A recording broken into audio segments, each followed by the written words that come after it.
You really shouldn't make such a big deal out of jewelry, he said right after handing me a $29.999 ring in front of my entire family. We were standing in the middle of the backyard, beneath strings of golden fairy lights and the soft hum of a jazz playlist I spent hours curating. It was our 15th wedding anniversary, and I'd planned everything: the catered dinner, the framed photo timeline from our honeymoon in Maui to last Christmas with the grandkids, even the customized cake that read, 15 years strong. Everyone was there: my parents, his sisters, our adult kids, even his mother, who doesn't usually leave her recliner unless bribed with cobbler. I thought maybe this would be the night he remembered who we used to be. Instead, he cleared his throat, tapped a fork against his glass, and called everyone over with a proud grin. I didn't forget. He announced, 15 years with this beautiful woman. I got her something special. My heart caught in my throat. For the briefest second, I felt like I was in a movie, the kind where the music swells and everyone claps as he pulls out something meaningful, sentimental, maybe even a new ring to renew our vows. Instead, he pulled a tiny white box from his pocket, not velvet, not engraved, plain, cardboard, and taped shut like it came from a gas station counter. Laughter rippled through the guests' light. Unsure, he opened the box himself and held up the ring. It was thin, cheap, not minimalist chic, just sad. The kind of ring a teenager might buy at the mall after forgetting their girlfriend's birthday. And he held it up like it was a family heirloom. I blinked, waiting for the joke. There wasn't one. Happy anniversary, babe, he said, slipping it onto my finger without asking. It's the thought that counts. Right, people clapped. A few chuckled. His sister snorted. I smiled. I did. Because that's what you're supposed to do when you're humiliated in public by the man you married. You smile so hard your teeth ache. I wanted to disappear into the soil beneath the lawn chairs. My daughter leaned in and whispered, Mom, are you okay? I nodded. Because what else do you say, actually, sweetie? No, your father just gifted me a slap in the face with a side of zirconia in front of everyone who's ever mattered to me. He kissed my cheek and turned to the crowd, basking in their attention. I think I did pretty good. Huh. And that was it. No speech, no private moment, no hint of what the last 15 years meant to him. Just a ring I could have found in a vending machine, and a public performance to cement the fact that he'd done his part. But the worst part wasn't the ring. It was the look in his eyes when I mouthed, Thank you. He didn't look smug or proud. He looked relieved, like someone who'd just gotten away with something.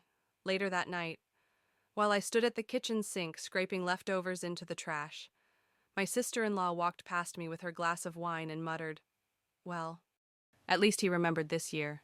That's when the nausea really kicked in. What if this wasn't a lapse? What if it wasn't forgetfulness or laziness or misjudgment? What if it was deliberate?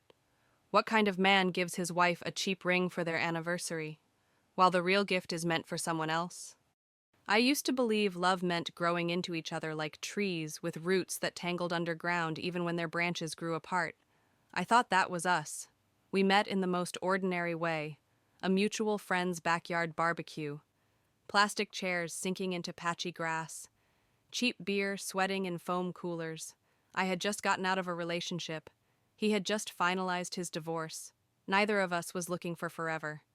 But something about the way he laughed soft and self-deprecating, like he didn't want to take up too much space, made me stay in the conversation longer than I meant to. I remember the way he looked at me when I told a story about getting locked out of my apartment in my pajamas, like I was magic, like I mattered. We weren't flashy. We built slow. He moved in after 8 months, proposed after 2 years. We bought a fixer-upper and spent weekends scraping off old wallpaper, laying tile we couldn't quite afford. We had just enough money to live, and just enough love to believe that was all we needed. I gave up a lot, though I never thought of it that way at the time. A job offer in Chicago turned down.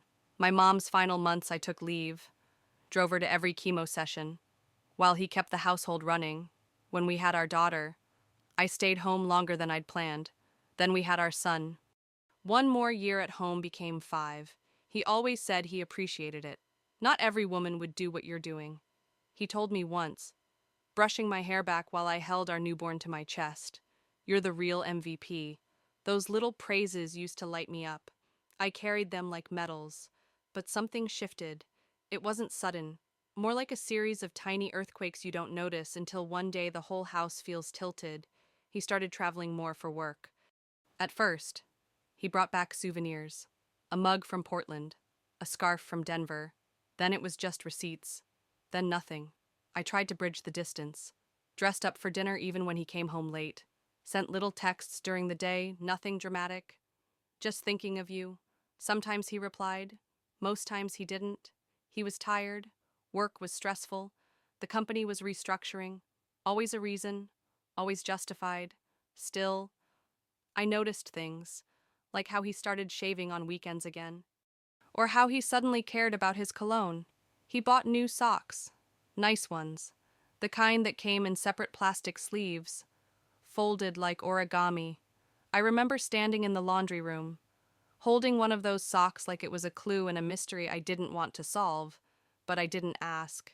I didn't want to be that wife, the one who snoops, who accuses, who imagines shadows where there are none.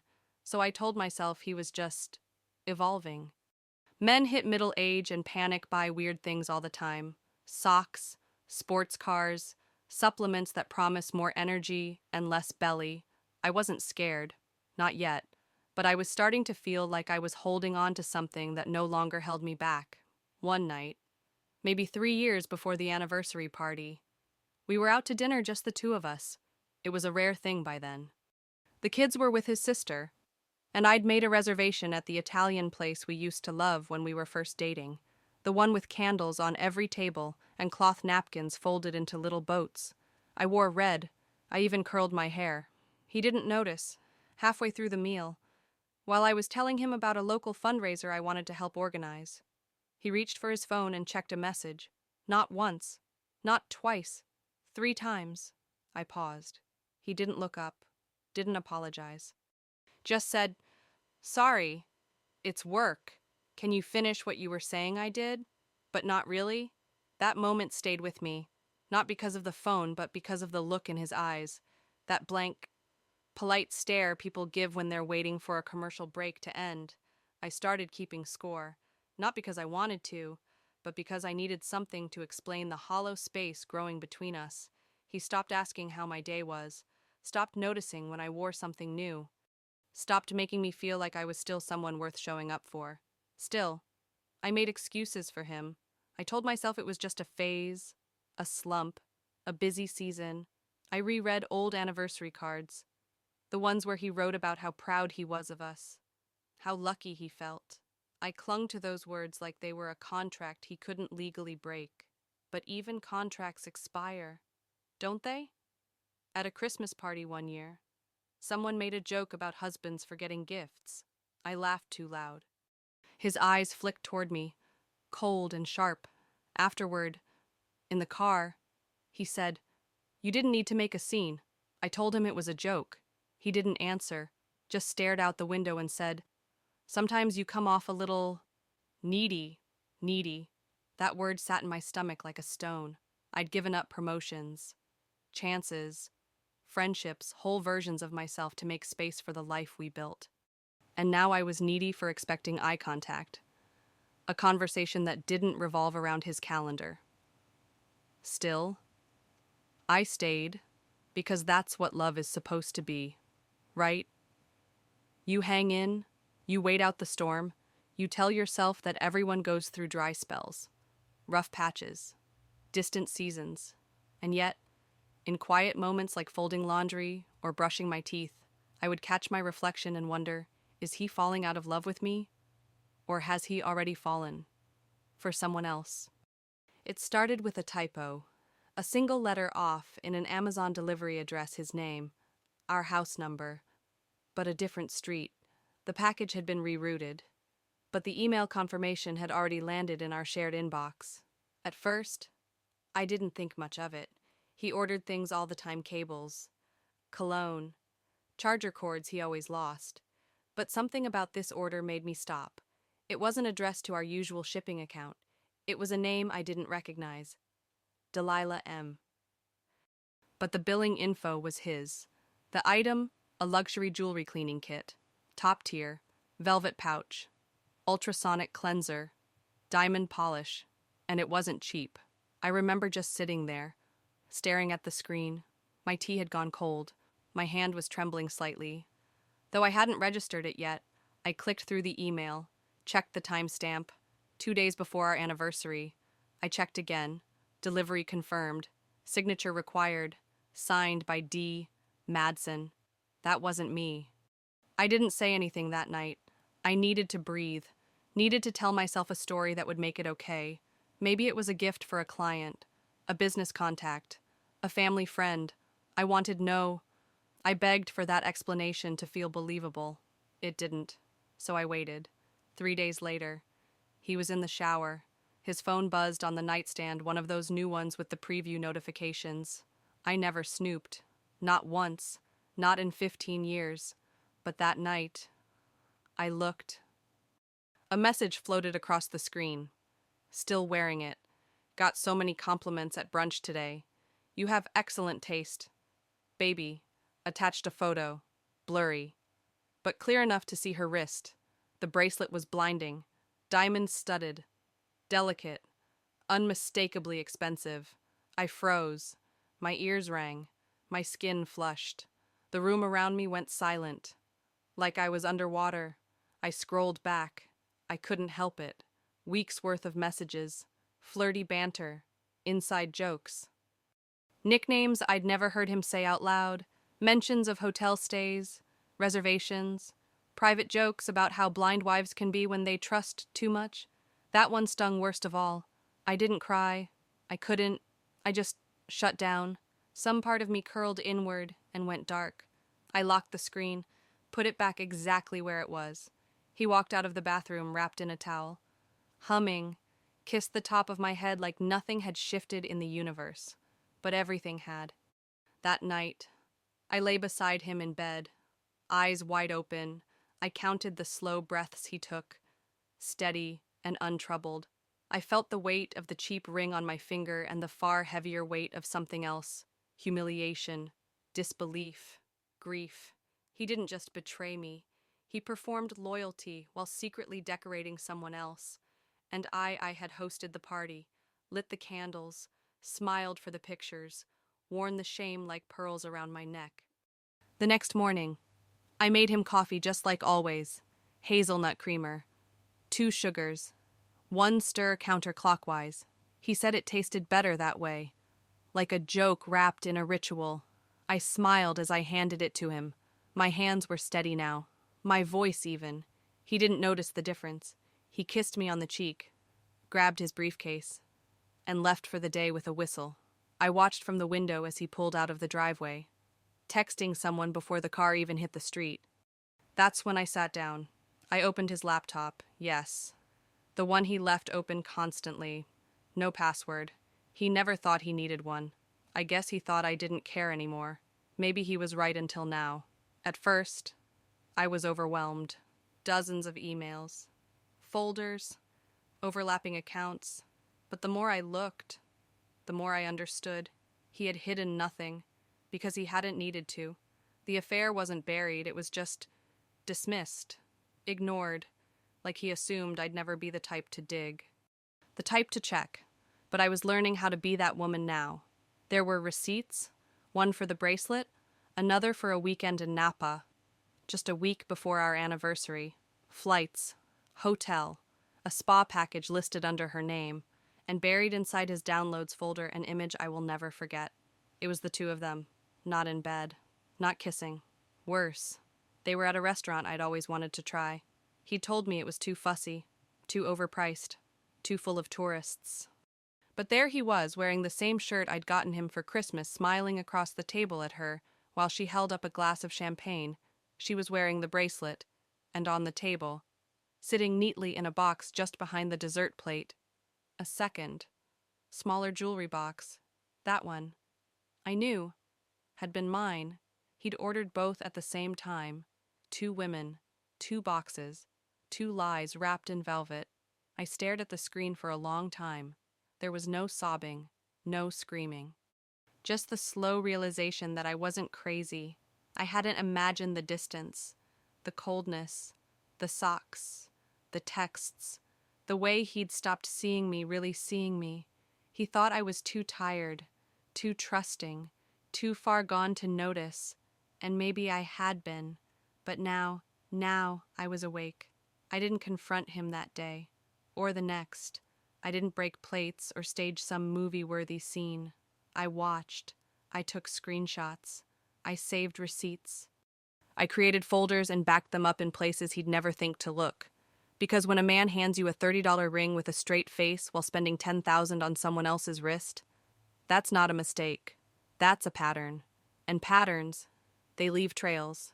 So I followed his, quietly, carefully, deliberately, and while he thought he was still in control, still fooling me with dinner kisses and coffee jokes, I was learning everything he thought I'd never dare to know. I didn't want revenge. I wanted clarity. I wanted to know, when had the shift happened? When did I go from being his partner to his placeholder? But no matter how far back I looked, no moment gave me the answer. So instead, I chose a different question. Not why did he do this to me, but what can I do now that he thinks I won't? It started small, a lawyer consultation under a different last name. I wore sunglasses and brought a reusable grocery bag, like I was hiding something shameful. The woman I met with, Sandra, was in her 50s, direct but kind. She let me talk, let me explain how I'd found receipts, messages, transfers to a personal savings account I never knew existed. She didn't flinch. She'd seen worse. But when I mentioned the bracelet, how it cost 10 grand while he gifted me something barely worth the shipping, she paused. That's not just betrayal, she said gently. That's financial misconduct inside a marital asset structure. It matters. It mattered. That day, I learned things I hadn't even realized I needed to know, like how all our accounts, technically joint, had a backdoor he'd set up for months. He'd slowly funneled funds into a second checking account, not enough to raise alarms, just enough to build a cushion. For her, maybe, or for himself. I also learned that, in our state, you don't need a cheating scandal to file for divorce. But when one exists, and the paper trail is this clean, you can take back everything he thought he was quietly stealing. I left Sandra's office with a folder in my bag.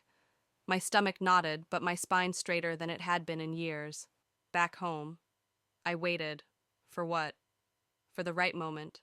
And oddly enough, it arrived in the form of a garden party.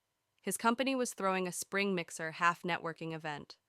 Half aren't we all doing great pep rally for investors and partners. It was being held at a vineyard just outside town. Fancy. Catered. Live string quartet. He asked me to come. I said yes. I wore the ring. The cheap one. I also wore a dress he used to love on me. Emerald green. Low back. I hadn't worn it in years. When I walked out that evening, he actually stopped mid-sentence. Wow. He said, "You look beautiful." That word used to melt me. That night, it made me sharper.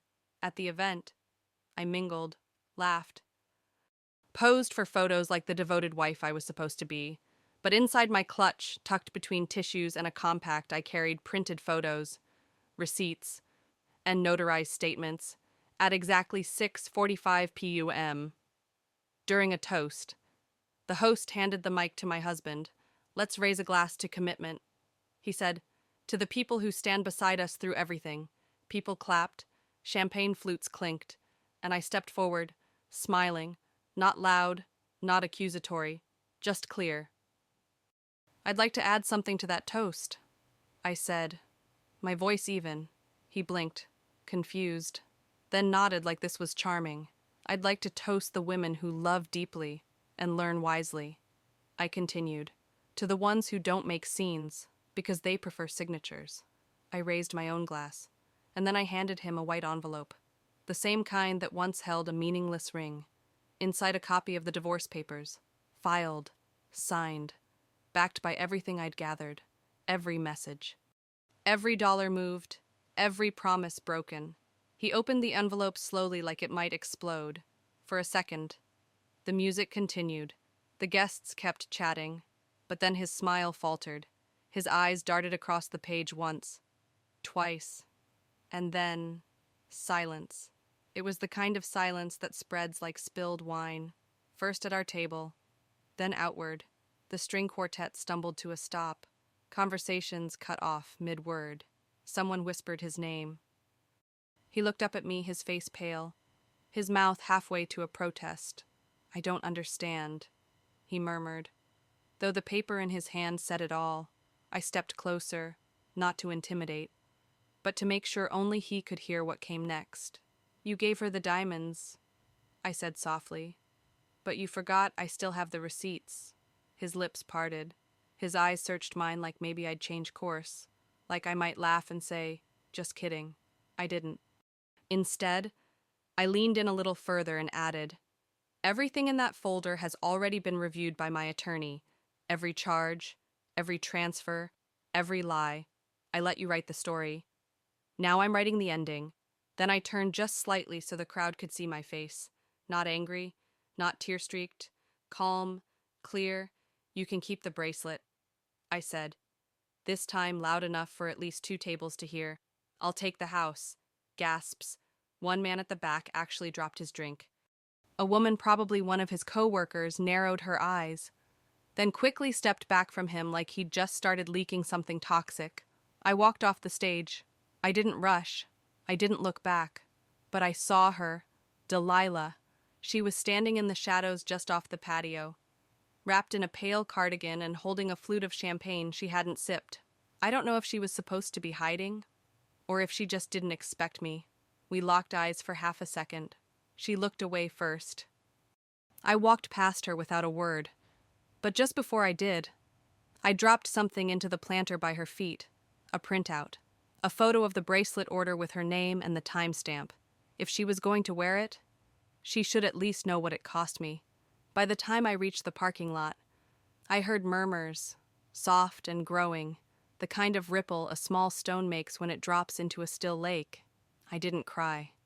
Not even when I closed the car door and sat there for a full minute, hands resting on the wheel, because it wasn't grief anymore. It was something else. Relief, freedom, closure. Maybe not because he gave it, but because I claimed it. For years. I'd stood beside him in photos and parties and polite small talk while he edited me out of his real life. Now, for once, I wasn't standing beside him. I was standing for me, and I'd just done something he never thought I would. I left first. It didn't all unravel in one day. No. Some justice takes its time so it can echo. The week after the vineyard, he tried to save face.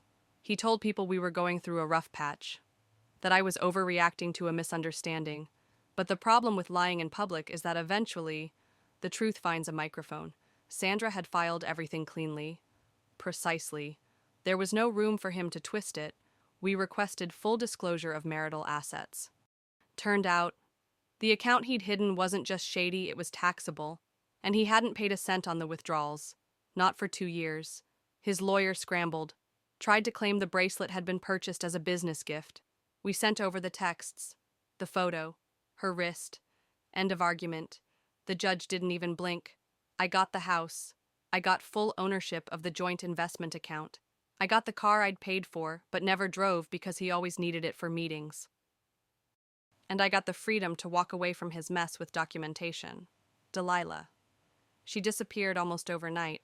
One day he posted a photo of himself at some sad little rooftop bar alone, looking tired. The next, her social media was wiped clean of every photo they'd ever taken.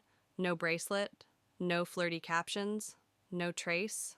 It's funny how fast forever vanishes when the money gets messy. I heard through a mutual friend that she left him the same week the court ordered him to pay back taxes. Said she wasn't trying to date a lawsuit. Poetic.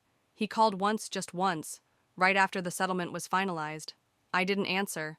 He left a voicemail, slurring slightly. Said he missed me, said no one knew him like I did, said the house felt cold without my humming in the kitchen. Then, in the softest voice, He whispered, "I never thought you'd actually leave." I played that part back a few times, not because I missed him, because that sentence said everything I needed to know. He hadn't stayed because he loved me. He stayed because he didn't think I had anywhere to go. And now he was the one left behind. Some people think justice looks like revenge, like rage, like slamming doors and courtrooms with shouting. Mine looked like Saturday morning sunlight spilling across a kitchen I finally felt at peace in. It looked like no longer asking permission to feel tired, or to want more, like organizing a drawer and realizing this is all mine now. It looked like being able to breathe. He, on the other hand, was unraveling. He was forced to take unpaid leave while his firm reviewed his spending. Apparently, misusing company cards for travel with a third party raised some eyebrows, especially when those receipts matched the exact dates he claimed to be out securing clients. It didn't help that Delilah had tried to forward her own complaint discreetly, but HR departments, they talk. And when whispers become formal memos, men like him suddenly find themselves replaceable. He lost his position within 3 months. Then came the audits, the letters. The IRS wasn't gentle. Mutual acquaintances began avoiding him. Old friends went quiet. Turns out, even sympathy has a shelf life when your lies start costing other people money. As for me, I didn't gloat. I didn't post anything dramatic. I didn't need to. The silence said enough. And maybe the most beautiful part of it all came from someone I didn't expect. Our daughter. She was quiet through most of it. Respected both of us. Never took sides, at least not out loud.